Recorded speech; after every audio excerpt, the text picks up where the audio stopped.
Hey, what's up guys? Welcome back to the fish room. Today we're going to be doing a 30-gallon water change on our 300-gallon reef tank. Now, just a heads up, the video that you are currently seeing was recorded about a month and a half ago. So if you're noticing major differences in either coral placement or growth between the beginning and the end of this video when I was finally able to do our last recording today, that is why the tank didn't magically grow or move corals during the 45 minutes that it took for me to do this water change. So with that said, let's go ahead and get started. Now, I do understand there is a debate out there when it comes to doing water changes in general for our saltwater aquariums. Some people believe that you don't need to do them. They're not needed as long as you're adding your major or minor trace elements and you're keeping your nutrients in check and testing consistently.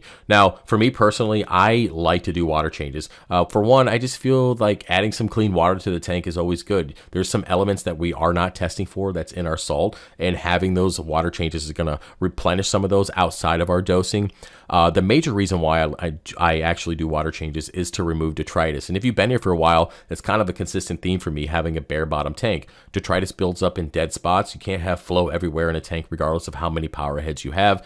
And of course, I don't like to run filter socks that often, so I get detritus in the sump where I have to get that stuff out. So with that being said, I like to have 2 water changes per month, one focusing on the main display, focusing on the detritus, and if the power heads need to be cleaned, take care of that at that time. And then the second one in the sump, again, focusing on the detritus, and if the pumps need to be cleaned, GFO needs to be changed, refugium needs to be emptied, all that good stuff that's within the sump, I'll take care of that on the second water change. Okay, now that that's out of the way, let's go ahead and move over to the 300-gallon display and start our water change. Now, the first thing I'm going to do is clean the glass. I'm going to do the side and front panels for this video.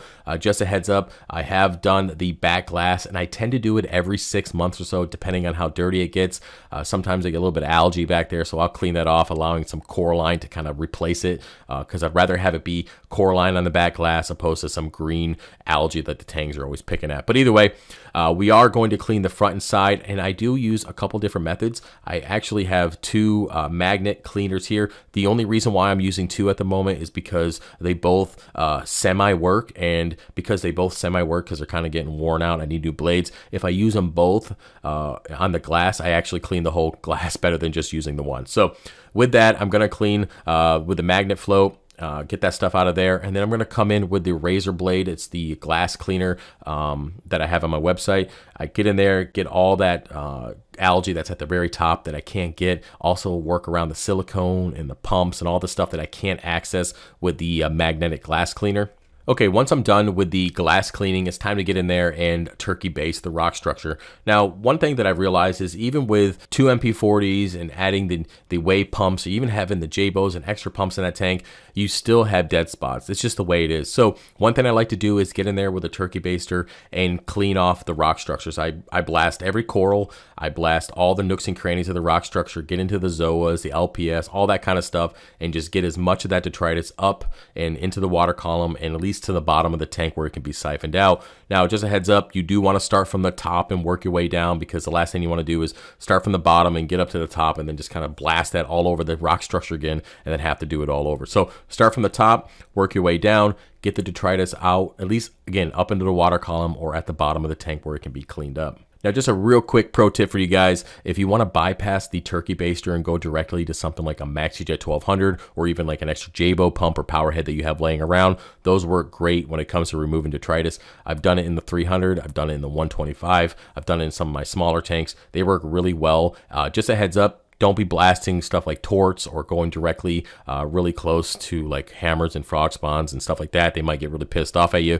So just be smart about it. You should be good to go. But it is a great way to remove some extra detritus with that additional flow. All right, now that I'm done blasting off the rock structures, it's time to turn off the power heads and the return pump, giving that detritus an opportunity to settle to the bottom of the tank.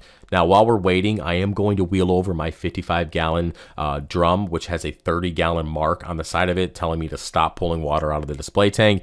And if you guys remember, this actually came from my previous RODI setup. It was one of my extra bins, so I just put it on some wheels, and I use it for my water changes regardless of the tank that I have, and just kind of fill it up and then dispose of it properly from there. Okay, so let's go ahead and do our water change. Now, I will admit up front, there is something oddly satisfying about removing detritus from a bare bottom tank. I can't really put my finger on it. I'm sure there's some psychological thing with it, but either way, I just enjoy removing the detritus. The tank looks super clean. Just the process of removing it, sucking it up, and getting it out of the tank. It's just there's just something about it. I'm sure there's something psychological about it. But either way, one of the main reasons why I keep the bare bottom tank is that when I do a water change, it just looks so much better than just having sand that's been mixed around. It is what it is. So with that being said, I am going to put the video in, but I'm not going to fast forward it as much as I did previous clips in this video. Put a little bit of music on. We can sit back, grab a cup of coffee. You can watch this and just have a good time and enjoy it like I do. Yeah, that sounds awful. But either way, let's go ahead and get the water change done.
Hey, what's up guys? Welcome back. So you probably noticed during the water change, I was using some metal tongs to get underneath the rock structure to pull out some of that detritus before siphoning it up. Now, I will put an overlay here. They're basically the same tongs that I use for my freshwater planted tank, and they're relatively cheap. And again, they have a nice angle on them that allow me to get back underneath the rock structure to pull that stuff out. Now, continuing on with our water change, it's time to add our 30 gallons of freshly mixed and heated salt water. Now, I do want to mention heated because not everybody likes to heat their salt water up. I do personally, even with this being approximately 500 gallons and we're only doing a 30-gallon water change.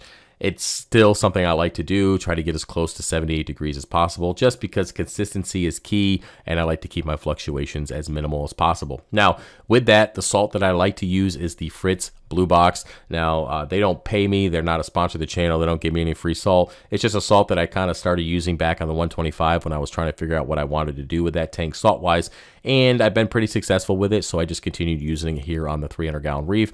And I do like to buy mine locally. I get it from saltwateraquarium.com. I think they're like 2 hours south in Gettysburg. I get it like the next day or within the next 2 days, which is always nice. And with that, I am going to rant for just a second. The price of salt is ridiculous. This box used to be like 55 bucks, and now it's like 75 to 80, if not more than that at this point when you're watching the video. So yeah, I'm not going to go off on it too much, but it's ridiculous. No matter where you're buying it from, all salt is just kind of gone through the roof. Not a fan of it, but we do need it for our saltwater aquarium because I'm not using table salt. All right, guys, now that the tank is filled up, it's time to go ahead and turn our power heads back on and install the filter socks. Now, just in case you're not aware of this, I only use filter socks around my water changes. I'll install them for 24 to 48 hours, just enough time to polish the tank and remove that additional detritus within the water column. Outside of that, I don't use them because realistically, I'm just too lazy to change them. They overflow, they get dirty, and they contribute to the excess nutrients in the tank. So with that, I just use my filter sock silencers and siphon out the sump every couple weeks during a water change.